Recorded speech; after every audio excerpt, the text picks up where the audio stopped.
What's up, dude? It's Joshy J. Today I want to go over how I designed Reset Earth. So myself and my team, we built a game called Reset Earth. There'll be a link to it in the description below, and if you want to download it, I'd love to know what you guys think of it. I was assigned to do all the environments on it, so I basically designed all the characters and the environments, and then the other guys in my team put it together in Unity. And it was a great experience, and I really wanted to share my process that I went through with developing the environments and like how I thought about it. I incorporated a lot of 3D and 2D. That's what we're going to go through in this video. I'll talk through my workflow, how I thought about designing it, and how I got the templates from my game designer. They built the game in blocks, so I'm just going to go through all of that, and we're going to get into the nitty-gritty. So this is going to be a long one. We're looking at about 22 minutes, but it's going to be a lot of info. Otherwise, let's get into it. So first of all, when you get a task like this, you want to set up all your documents so that it's easy to navigate around. If things are all clustered and cluttered, you kind of miss out on it's when you don't feel organized with a project of this scale, it's hard to navigate around things. So I've got a PSD file, all my extra PSDs, and then I've got a PSD build file like you can see here. And that's where I've got the naming system that we've worked out. So there's 4 stages in this game. So as you can see, we named it Stage 1, Section 1, Stage 2, Stage 3, Stage 4, etc. And any redesigns and reworks, I just put in brackets at the end. So these were towards the end, so in case we wanted to redesign anything. Something that my game designer would have given me is they gave me something like this. So I'm gonna let this play. So you can see my game designer, he designed everything in blocks, so you can see where the player can run, and we kind of get a sense of scale as well. So we get an idea of how big the character is according to the world, and basically like what are they going to interact with, what are the things that are going to maybe kill them, and so he would build this whole scene, and he would send it through to me, and it'd be like, okay, so we've got these interactable objects, and we need you to kind of design around them so that we don't need to think too much about them. I don't need to think too much about the mechanics, is what I'm trying to say, because he had to think about that. And it's also a good time to, like, we had a lot of people in our company that gameplay tested as well. So we had like a lot of people that would play the game, and then we'd get feedback from them, and then they'd be like, this section was too easy, this section was too hard, etc, etc, etc. So he would send me something like that, and if I pull up some more reference of what he'd send me, is I have this folder called info, and they would give me scenes like this. So this is kind of the way that I navigated around this factory scene. I thought this factory scene would be a great one to illustrate how we went about designing it. So you can see this purple bar here. This is the conveyor belt that you'll see in my design now. And then he obviously had all these red markings on where things are going to be, what's going to be going up and down. So I get something like this, and I'll get probably a board, like a mood board, kind of like the types of elements that we might find in there. So for example, this was one of the scenes here. This is one of the rockets, the space scenes, and they would send me all of this reference, and I'd kind of need to use this and translate it in here. Here's some more structural things that they sent me. A lot of these things were back and forth, so between the company. So when they sent that to me, that was like final. So that was like final that they sent me. So actually once they've sent this through to me and it's ready to be shipped, and it's ready to be designed over, then they can't actually change anything. although we did make some changes, but for the most part you don't actually make too many changes. So yeah, now I'm gonna get into the actual time lapse, and we'll just talk through some of my process there. So now that we have our template in place and we know where everything is, we know what's gonna be where, we know what platforms are moving, we know what objects are gonna be interactable, what objects are gonna harm, what objects are gonna kill the character, then we can go in and we can start kind of blocking out shapes. So that's what I did with most of Reset Earth is I mostly just built everything in big blocks first before I went into detail anything. So you'll see just like a lot of the platforms I put in, like where the character can run. So Reset Earth was actually it's a 2.5D game. Which means if you've played a lot of platform games, you know what 2.5D is. So 2D is like dead flat when you're running on surfaces. So if you know like Super Mario, that's like a 2D game. A 2.5D game, so that's when you tilt the surface slightly towards you, and it almost looks like you're running. So it's leaning more towards 3D. So we didn't actually, it's not a 3D game, although I did use a lot of some 3D to kind of get a lot of perspective for myself. Like you'll notice when you play the game, you get to one of the maze scenes, I used this neat trick in Blender that I'll cover in another video of how I kind of extruded the surfaces and it worked out a lot of the geometry for me, which was really handy. So you'll see like a good thing to do is when you're building a 2D game is to build like a library for yourself. So any element that I built or any element that I knew I would reuse, I would save that in like a separate PDF, and then I knew I could go back and I could reuse a whole lot of them. So like that hovering platform that you saw, like I knew I could reuse that, like which I did a few times. And obviously all the hovering platforms would need to be the same. So there is an element of consistency that you kind of need to keep in mind when you're designing things.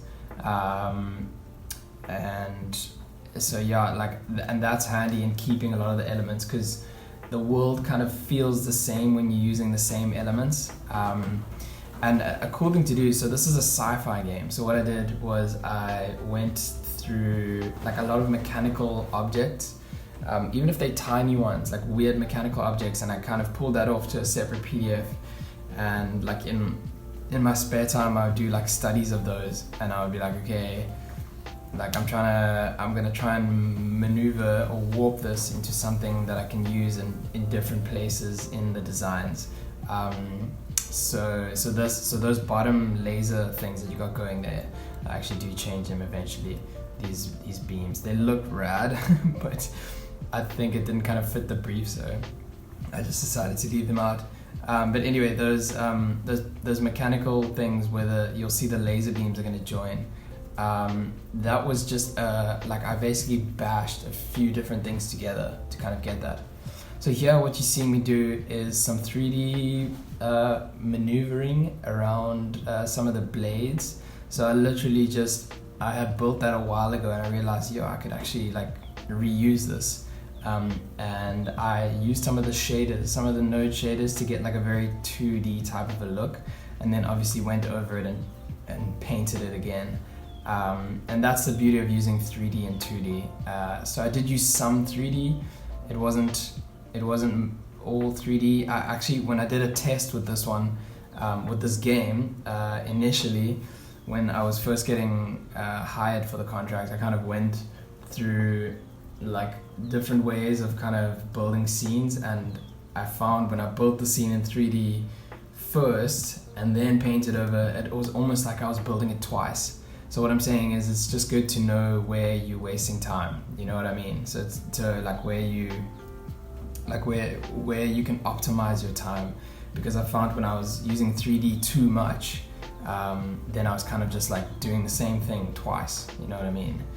So yeah, it's good. It's a great tool to have. 3D is a fantastic tool to have, and I think if you can use it to the point where it's saving you time and not doubling you up, then I think you can be extremely efficient, which I trialed it in the beginning, because if I didn't, I think I probably would have done it on a bigger scene where we had like a tight deadline. So that was another thing. Like this factory scene was quite drastic, but mostly in the other videos you'll see me posting, it was literally one day. I had one day to kind of finish these. So my game designer in the morning would send me the template or the layout, or probably the day before they would send it to me, and then I would collect reference that day, and then the next day I would have to jam it out and finish it out because our deadline was so tight. And it was actually mostly the graphics. The graphic deadline was quite tight, but yeah, so because the developers needed to have time to piece things together. So actually, as I'm recording it now, it's actually not even released. We're on the 24th of December, so happy pre-Merry Christmas, even though you're probably going to be watching this in like Feb or end of Jan. So yeah, anyway, so yeah, as you can see, like a lot of these elements that I'm reusing here, like those blades, they're actually going to be turning. So I kept that library so that I could reuse a lot of the elements, and that's where 3D kind of helped me out a lot. So yeah, a thing that I learned lots, a thing that's really important to know when you're building like a 2D game or a little scene for a 2D game is to know which elements are going to be interactable. So it's important to think about things in terms of designing gameplay mechanics. So what that means is you want to think about like how the character is interacting with different objects and how you can design around that. So this is obviously the first 2D game that I've made, or that I helped make, me and my team. So it was all new learning stuff for me, which is why I'm sharing it with you guys, because I think, yeah, the more information we share, the better it is, and yeah, everything's better. So yeah, you want to think about how to design so it's not too cluttered and not too clustered, but still feels really interesting. So you'll see when I add, like, the one gameplay mechanic was that conveyor belt. That was a really rad gameplay mechanic, and I was thinking, like, what can I do on this on the conveyor belt to make it feel interesting to play with? And then eventually you'll see, like, I added lasers there. It was quite funny in the beginning. They were like, okay, we don't want to add lasers, like no lasers. And then I somehow, yeah, I don't know. My art director was great. He gave me a lot of free range on the project, and he was such an awesome guy, all around such a rad guy to work with. And they kind of they gave me a lot of free range to design and just like go wild with it. So they weren't micromanaging at all, which is super rare. But I think in order to stay creative and to get creative with it, you do have to have some limitations, but like for the most part, it was great to have someone there who kind of supported my vision and supported the way that I did things as well.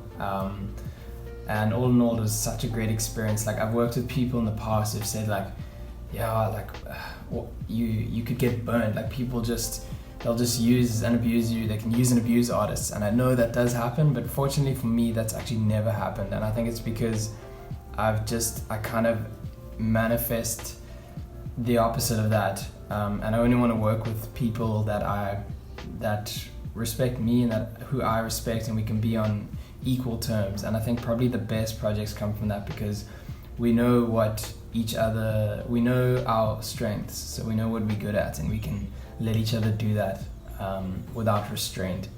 And I think when you have those types of people that you can work with, I think you'll land up landing the most fun jobs. You'll probably learn the most, you'll probably have the best time, but you'll also have the most creative freedom. So you'll also have such a chance to be able to just like embrace the way you design things, because you know your team trusts you. So with this conveyor belt here, I remember Googling. I did use some photos to bash in here, but a lot of the times, like, I would take the photos and then paint over them so that you didn't know where they came from, and that's probably, so that is what you need to do when you're photo bashing, is so that they can't tell where the photos are coming from. So a lot of the mechanical elements, I literally just googled in like mechanical elements and then kind of used it as a reference. And a neat thing to do is if you find a photo that you really like, you can go into filter and then you go into noise and you click on median, and it kind of gives it a more painterly type of feel, so it's a good thing to work with. Yeah, and these spikes that I'm building now in 3D, I actually ended up not using them just because it felt, it didn't really fit into the design of it. And when you're thinking of the design, it's good to get clear reference. So when you have clear reference, you kind of know you have solutions to all the questions that you have. So you have like solutions to all the problems that you need to solve, because you know what things are going to fit in the story based on what reference you were given or based on the description that you were given. So a lot of times in a scene, when you're building scenes, if you can pinpoint your scene in one line, so you have one line, you have like a one-liner that kind of describes what you're designing, and you stay focused on that. Any solution that you need to like a problem about what you might want to put in there, like I don't know what to put in the background here, or like what type of fittings are going to be like on the lighting, you'll have a solution to all of that because you know you can go back to that one-liner. So basically, like in this one, this is like a sci-fi scene. Even though this game is actually about ozone awareness, we got a lot of creative freedom from our client. So this is basically leaning more towards sci-fi. This is in 2055, so it's more advanced, and we're obviously in a factory. So that's kind of what I thought about when I was piecing things together. I had to think about all of that. Reset Earth was great because it helped me with my speed as well. I naturally have been a fast designer and fast artist, but just this pushed it to like the next level just based on the deadlines.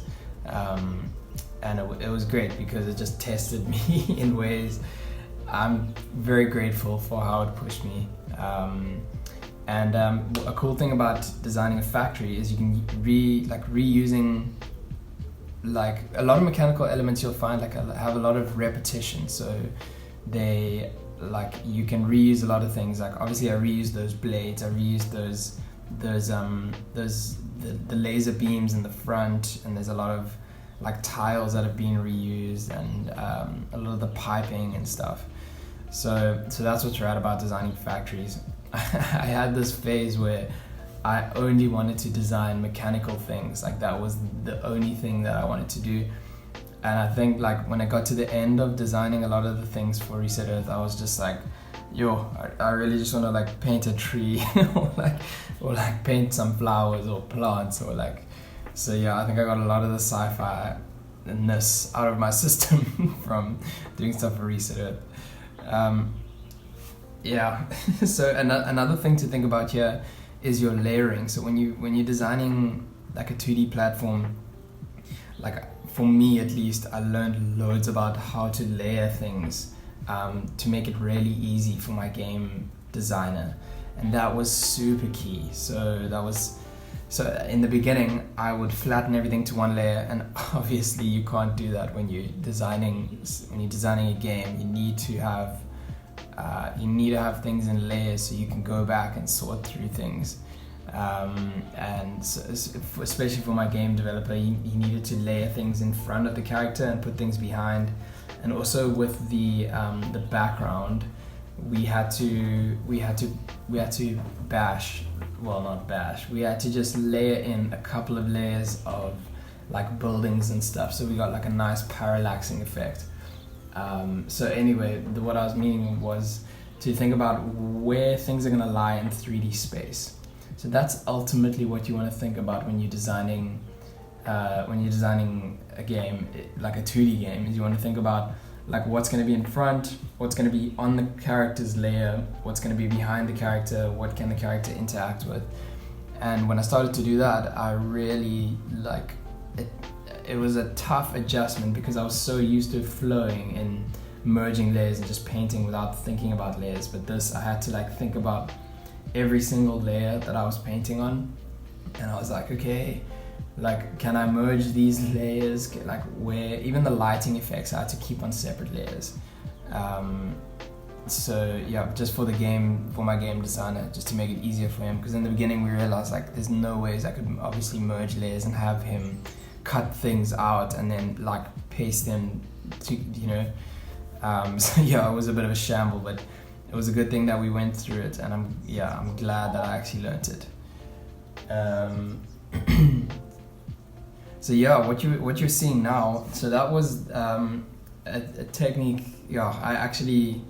So my game designer sent me like a template. It was just a flat template of where the character can run, and I kind of took that and put that into a 3D space and extruded it out, and then I added the freestyle line that I usually do in Blender, and that was great because I could just paste that whole thing there without designing anything more, so it worked out a lot of the things for me. So yeah, as you can see, like a lot of these elements I've googled, like this mechanical element here I googled, and I kind of had to rework over it to make it look like really painterly.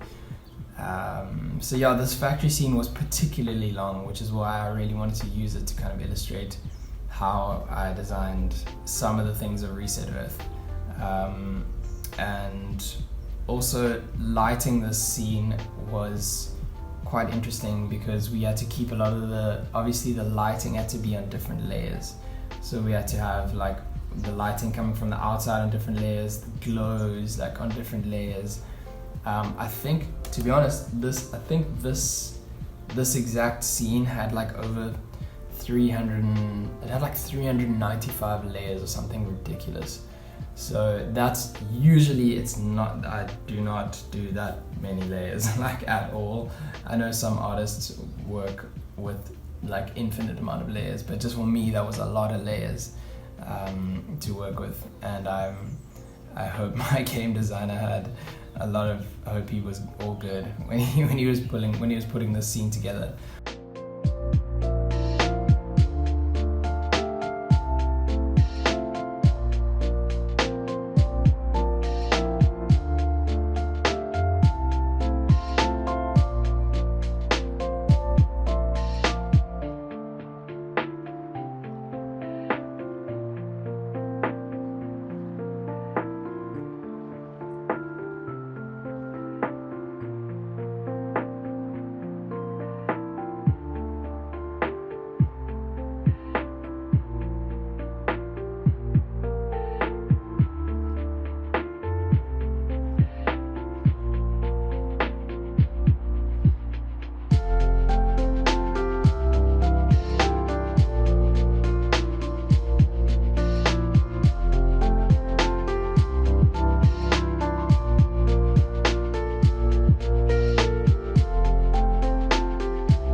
Cool, dudes. So these are some of the stills from the factory that I designed. I hope you guys really enjoyed this one. This was probably the most technical out of all of them. So yeah, I hope you guys managed to get some. If you guys have specific questions, feel free to leave them in the comments. And otherwise, I hope you guys liked it. Please go play the game, go download it. The link is in the description, and I will check you guys in the next one. Cheers.